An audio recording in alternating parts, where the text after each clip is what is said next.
Hello everyone and welcome. I'm Michael Holmes. Coming up right here on CNN Today, a neighbourhood in fear. Police close off sites. An English couple poisoned by the deadly nerve agent Novichok had visited. Keeping the water out and the oxygen in, that's the task in Thailand as experts work on a plan to rescue those teenagers trapped in a cave. And the trade war set to begin. US tariffs against billions of dollars in Chinese goods go into effect in 5 hours.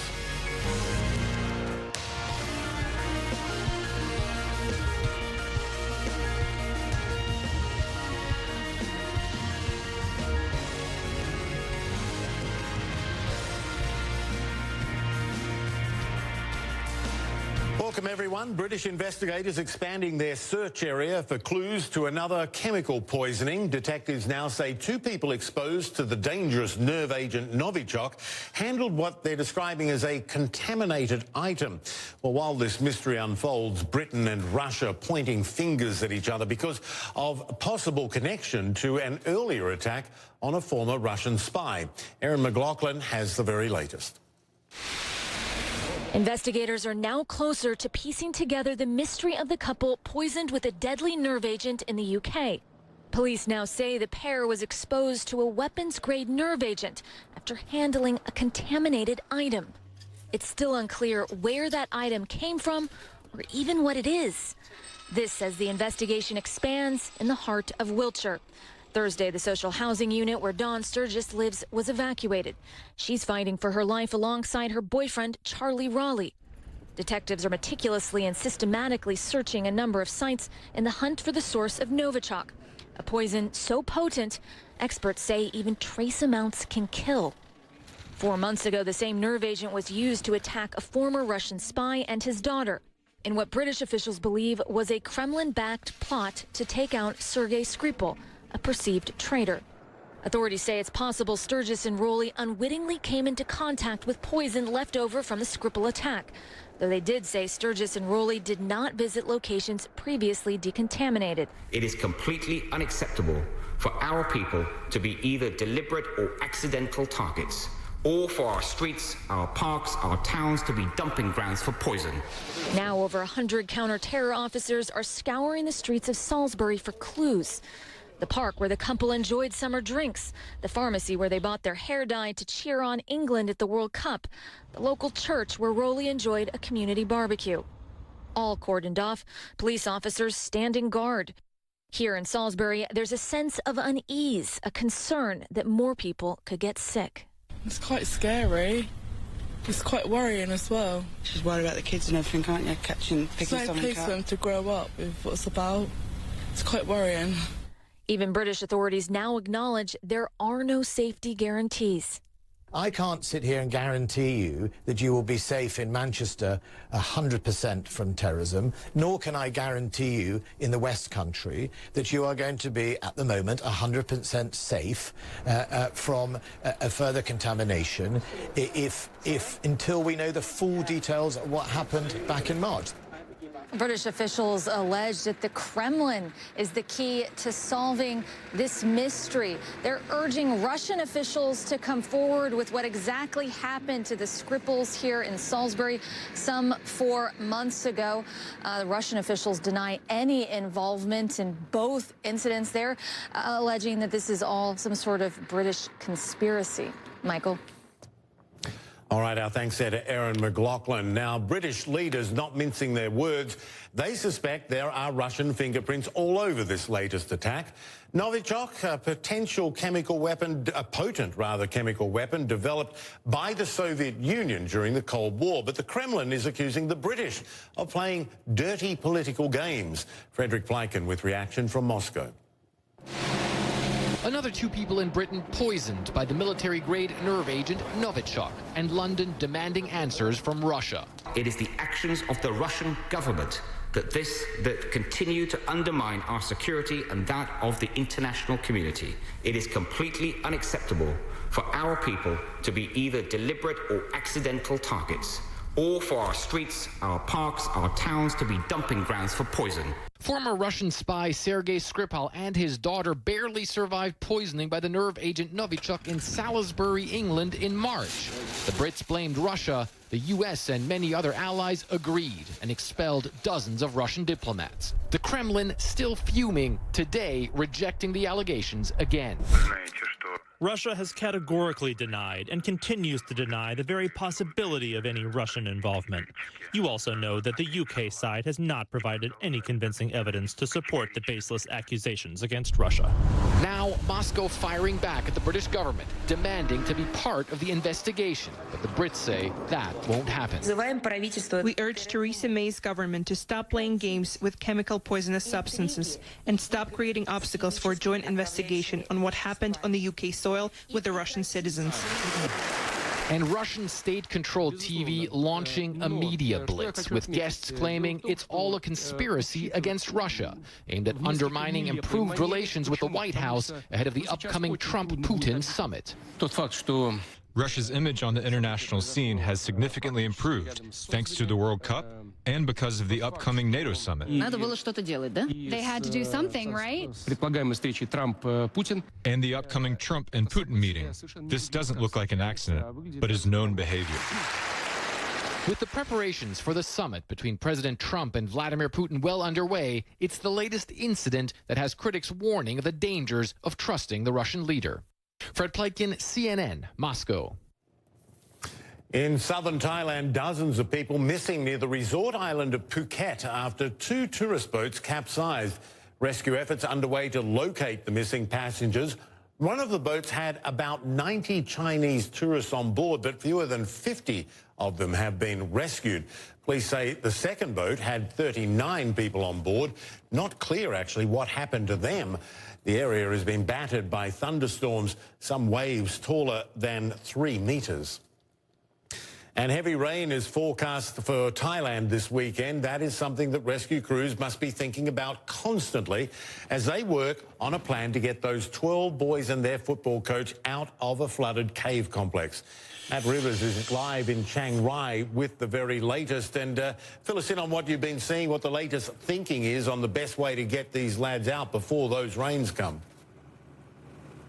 Yeah, I mean, it's a constantly evolving process, Michael. We heard from the governor of Chiang Rai province overnight. He wants the water levels inside the cave to go down far enough to actually allow the boys and their coach to walk out the same way they walked into that cave. Whether that's possible, we're not sure. On the one hand, yes, the water levels have gone down so far, the rain largely holding off. But we also know that it's July in Thailand, it's the rainy season, so those waters are going to rise again. It's a race against time in Thailand. Rescuers drilling through rock, removing stones by hand. They're pumping as much water out of the cave's passageways as they can while they can. We are draining out the water all the time, but no matter what, water is still coming in. Torrential rains are expected to begin Sunday, threatening to wash away their efforts and their hopes of a timely rescue. More than 2 miles inside the cave, a supply of food and oxygen keeps the soccer team smiling. But medical experts say at least 3 of them, including the coach, are too malnourished to evacuate safely. Still, 13 sets of diving equipment have been prepared in case of a hasty emergency exit. We just have to assess everything at the moment. We have to see what the conditions bring, what the water levels inside the caves do, and what options are available to us. After one failed attempt, communication lines are being fed again through winding stone in hopes of connecting those inside with rescuers and family above. It would be a much-needed boost, both for morale and expediency. To deliver information from inside the cave, Navy SEALs have to dive for 11 hours. We spend 6 hours going in and another 5 hours coming out. This is our main obstacle. Far from the dive teams deep below, dozens more rescuers are hoping for a way to reach the boys from the jungle above. We are calculating the position of the children and the corresponding position on the surface. About 20 to 30 teams will converge in this area to survey for shafts or holes that may be of use to our plan. The entire community here, it seems, is praying. Here at the school, where several of the trapped boys attended classes, vigils are held each morning. And others are doing their part in different ways. As water is pumped out from the cave, It floods the local crops at great cost to farmers. They say it's all worth it. The lives of the people are more important, this farmer says. The villagers are happy to sacrifice. It's for the kids. And, Michael, we have been here all night long at this point, and now that the sun is coming up, things are going to get a little busier here at the scene, but that's really only because more members of the press and more volunteers are coming to this site. Where there has been an absolutely constant presence is the rescue personnel. Hundreds of people. We saw them all night long. We watched them feed a tube that would feed compressed air, fresh air into that cave to make sure that the boys inside have enough oxygen. So even though the odds are long, the sense of mission, the sense of purpose here remains very, very strong. No one is giving up hope. The rescue mission is very much still going on in earnest. I'm just wondering, Matt, whether, you know, because they talk about some of the boys aren't up to it yet. They're still recovering their strength after all those days without food and so on. Has there been any discussion about splitting them up and perhaps stronger ones come out before weaker ones? Or are they looking to do this all at once? Yeah, I mean, that has absolutely been a part of the discussion in terms of every single option is still on the table. We know that that's been part of the discussion. I think generally speaking, they want to take everybody out at once, if only to take advantage of the favorable conditions that have developed over the past 24 hours because of the lack of rainfall. But it's going to be a slow process, whether they do it in groups, whether they do it all at once. You know, it takes hours for an experienced diver to get out. So assuming they have to do some sort of swimming on their way out, it will take hours and hours and hours for each boy and that coach to make their way out, you know, and they face tremendous odds whether they do it all in one group or whether they do it separately. Matt Rivers on the spot for us in Chiang Rai. Thanks, Matt. Well, as rescuers ponder their options, those trapped boys have a lot of people supporting them. David McKenzie with that part of the story.